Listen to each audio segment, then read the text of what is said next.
Hello नमस्ते. कसे आहात सगळे? छान ना? मी पण एकदम मस्त आहे. आहो, आणि एक खोट्या प्रतिष्ठेचा बळी. हो, पुण्याजवळ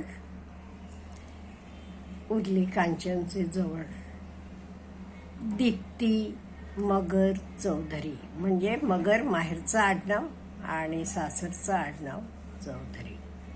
इंजिनियर मुलगी, लग्नात भरमसाठ खर्च केलेला, 50 तोळे सोनं, 10 किलो चांदी आणि 50 लाख रुपये हुंडा.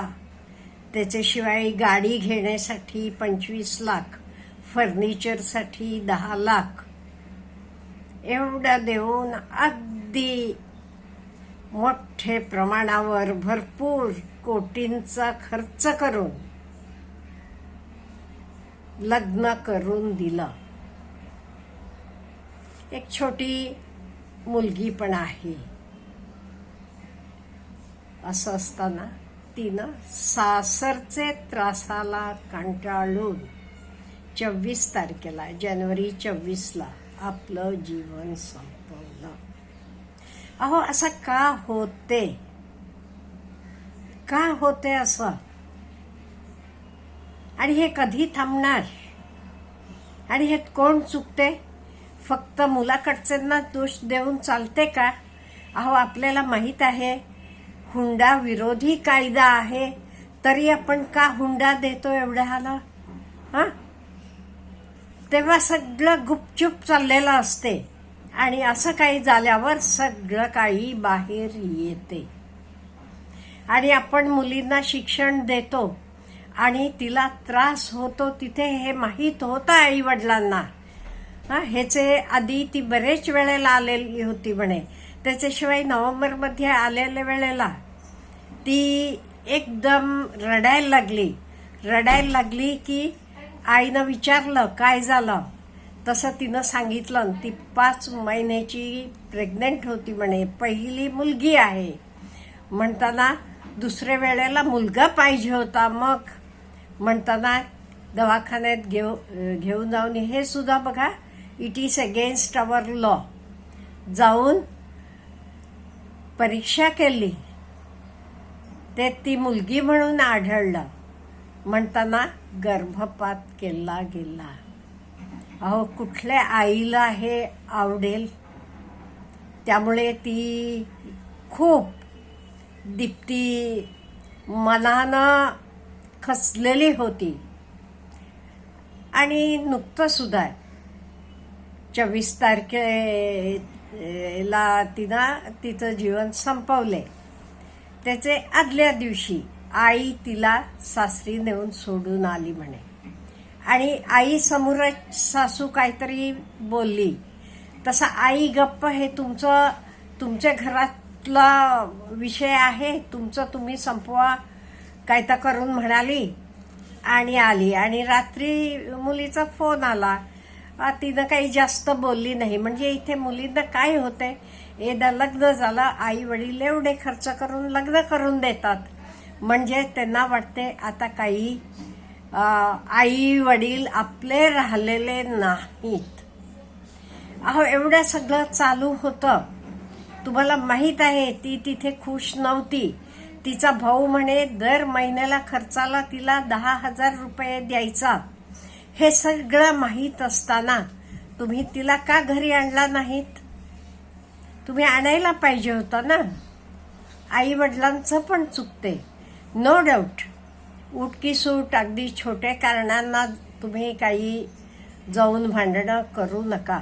पण खरोखर आपल्या मुलीला त्रास होतो तिथे, तिला तिथे राहणं शक्य नाही. असं झालं की परत आणायला नको का हो? आपला अपत्य आहे तर.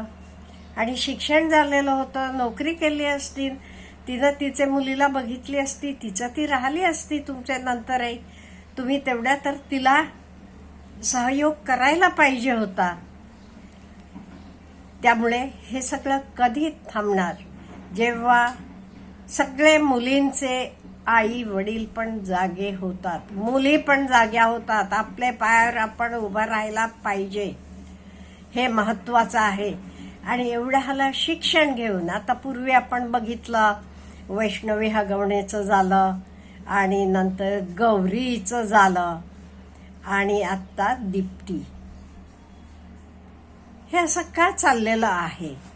अहो, शिक्षण आपल्याला कॉन्फिडन्स देऊ शकलं नाही. आपण आपल्या पायावर उभं राहू शकत नाही, एवढी ताकद तुम्हाला शिक्षणाने दिली नाही, तर काय उपयोग? त्यामुळे मुलींनी पण जरा स्ट्रॉंग व्हायला पाहिजे. स्ट्रॉंग व्हायचं म्हणजे काय? म्हणजे खरोखर अयोग्य असलं तर तिथे आपण स्ट्रॉंग होऊन येऊन आपले पायावर उभं राहायला पाहिजे. मी असं म्हणत नाही तुम्ही चुकीचं करा. इथे पण तिचा नवरा, तिचे काहीतरी बाहेर संबंध होते म्हणून भांडणं व्हायची वगैरे, तर खरं त्यांचं त्यांना माहीत. काय का असं ना, एक म्हणजे पहिली गोष्ट, मुलींचे मनाविरुद्ध लग्न करू नका. एकदा लग्न होऊन त्या गेल्यावर ते एकवचनी व्यवस्थित राहायला पाहिजे, हे पण माझं मत आहे. पण तिला तिथे त्रास होत असला ते एवढा हा दिवस येईपर्यंत आई वडिलांनी पण गप्प राहायचं का? नाही. अशा वेळी आपण तिला मदत करायला पाहिजे.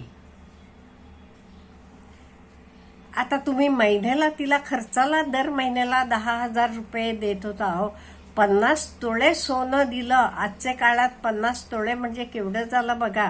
10 किलो चांदी, त्याच्याशिवाय 25 लाख रुपये त्याच्यासाठी, गाडीसाठी, फर्निचरसाठी 10 लाख रुपये, एवढं सगळं तुम्ही देता. हे तुम्ही तुमच्या मुलीच्या नावावर काहीतरी करून तिला काहीतरी नवीन सेटअप हे करायला का मदत करत नाही? आणि मेन म्हणजे लग्न करून देताना आपल्याला अगदी श्रीमंत मोठं स्थळ पाहिजे असं जाऊ नका. मुलाकडे बघा. मुलगा व्यवस्थित चांगला असला, गुणी असला, ते तो मग इवन शेतकरी चालेल, छोटा व्यवसाय असेल, कोणा ठाऊक आजचा छोटा व्यवसाय उद्या तो मोठा करेल ना, हे विचार करत नाही. आई वडिलांचं पण चुकते. मी काही सासरच्यांना म्हणत नाही, आई वडिलांचं पण चुकते. हे सगळं विचार करायला नको का तुम्ही? आणि तुम्हाला माहित आहे, हुंडा देणं पण योग्य नाही. जसं हुंडा घेणं चुकीचं आहे, तसं हुंडा देणं पण चुकीचं आहे. हे सगळं माहीत आहे ना. आणि तेव्हा सगळं गुपचूप करता आणि असं काहीतरी आल्यावर मग मात्र बोलत बसता. त्यामुळे मुलीच्या आई वडिलांनी पण जरा जास्त अटेंटिव्ह व्हायला पाहिजे. मुलींनी पण शहाणं व्हायला पाहिजे. नाही, मुलीने पण म्हणायला पाहिजे ना, हुंडा घेणाऱ्या मुलाबरोबर मी लग्न करणार नाही. तुम्ही लग्नाला एवढा आले लाख कोटीचे वर, आता सोनं बिनं सगळं बघितलं की खर्च करताना त्याच्याऐवजी मला एक सेटअप उघडून द्या, माझं माल द्या, मी करते. हे मुलींचे अंगात पण शिक्षणानं आपल्याला कॉन्फिडन्स द्यायला पाहिजे. असं परत परत घडता कामा नये. अहो, जी वेदा गेला की परत येतो का? आणि ते छोटे बाळाचं काय? 2.5-3 वर्षाची मुलगी आई कुठे आहे म्हटलं की मागे बघते म्हणे. आणि मुलीने पण विचार करायला पाहिजे, आपल्याला मुलगी आहे, आपण जन्म दिलाय म्हणजे आपली जबाबदारी आहे ती. असं करणं योग्य आहे का? तेही पण विचार करायला पाहिजे. म्हणजे इथे फक्त सासरचे लोकांची चूक नाहीये, माहेरच्यांची चूक आहे. आणि त्या मुलीनं पण जरा स्ट्रॉंग व्हायला पाहिजे होतं. जीव देऊन काही प्रश्न सुटत नाहीत. आपण जन्म दिले, त्या मुलीचं काय, तिचा विचार नाही आला आईला? जरा स्ट्रॉंग व्हा. ओके, तुम्हाला तिथे राहणं शक्य नाही ना, या ना निघून. आपल्या पायावर उभं राहावा, मानानं जगा, मानानं जगा. माहेरी नको ते ठीक आहे, माहेरी जाऊ नका. शिक्षण आहे तुम्हाला, नोकरी करा, स्वतःचं काय करा, मानानं जगायला पाहिजे. हे थांबायला पाहिजे. मात्र हे थांबायला पाहिजे. ते सगळे बदलायला पाहिजे. सरकारनं काही होतंय, रूल्स केलेत, रेग्युलेशन केलेत, ते कोण फॉलो करायचं? आपण माणसाने पाळायला पाहिजे ना. आपण चुका करायच्या, मग रडत बसण्यात काय फायदा? त्यामुळे आपण सगळे थोडं शहाणं होऊया. नुसतं प्रतिष्ठा प्रतिष्ठा म्हणून खोटे प्रतिष्ठेचे मागे जाऊन कोणाचे तरी हातात आपले मुलीला देऊ नका. Have a good day.